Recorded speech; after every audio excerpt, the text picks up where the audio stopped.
On Sunday, at the direction of the President, CENTCOM initiated Project Freedom with the objective of facilitating the safe passage of international commercial shipping through the Strait of Hormuz. Over the past 7 weeks, Iran's repeatedly threatened and attacked commercial shipping in the Strait in order to effectively cut off commercial traffic and damage the global economy. By obstructing one of the world's most critical maritime checkpoints, a vital transit route for approximately 1/5 of the global oil consumption, Iran is weaponizing the global supply chain. This action disregards established navigational rights and the law of the sea, and the regime led by the IRGC is effectively attempting to hold the entire global economy hostage. Let me give you an update of the last few days of activities. And if you take a look at the map here, as the Secretary said, the United States has established Project Freedom to open up the Strait of Hormuz. This graphic highlights the kinetic engagements that the Iranians have attempted to make or have taken against the region. The green dots and blue dots show the groupings of commercial, cargo, and tanker vessels. And the United States has established a significant presence over the strait here in order to open up the free flow of commerce, noting the blockade still continues along the eastern flank.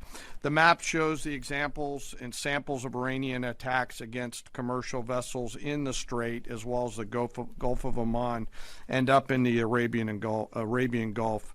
Since the ceasefire was announced, Iran has fired at commercial vessels 9 times and seized 2 container ships, and they've attacked U.S. forces more than 10 times, all below the threshold of restarting major combat operations at this point. You can also see the group of tankers and cargo vessels in the U.S. blockade line, as I mentioned. As a result of Iran's indiscriminate attacks across the region, there are currently 22,500 mariners embarked on more than 1,550 commercial vessels trapped in the Arabian Gulf, unable to transit. In addition to shipping, Iran has continued to deliberately attack its neighbors. Just yesterday, Iran attacked Oman once and the UAE 3 times, including an attack on Fujairah oil terminal, which was successfully defeated.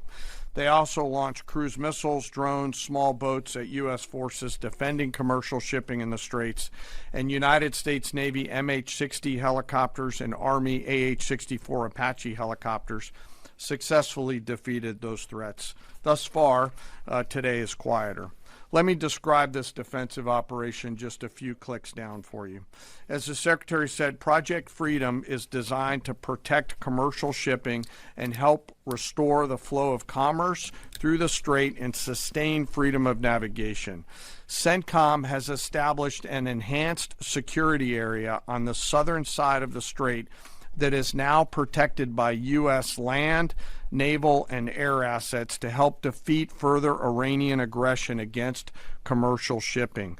I'd like to share a little bit more about U.S. capabilities, but for operational security purposes, I'm not going to get into specific details out there. On the surface, guided missile destroyers and other warships are detecting and defeating Iranian threats. This includes fast boats and one-way attack drones.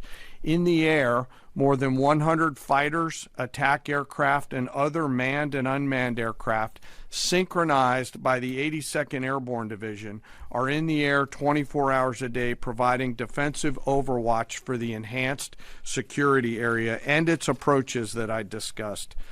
These forces are comprised of over 15,000 American service members and have established localized air and sea control to protect against Iranian threats. Commercial vessels that transit through the area will see, hear, and frankly feel U.S. combat power around them on the sea, in the skies, and on the radio. And as of this morning, as was mentioned prior, 2 U.S. flag merchant vessels have transited, and we anticipate more to transit over the coming days. Further up the Gulf, U.S. Naval Forces Central Command continues to work to identify and mitigate any threats. Beyond Project Freedom, CENTCOM and the rest of the joint force remain ready to resume major combat operations against Iran if ordered to do so. No adversary should mistake our current restraint with a lack of resolve. And the President has said, as the Secretary has, that now is the time for those with equity stake in the strait to come assist. Jelajahi cara baru mendapatkan informasi. Download MetroTV Extend sekarang.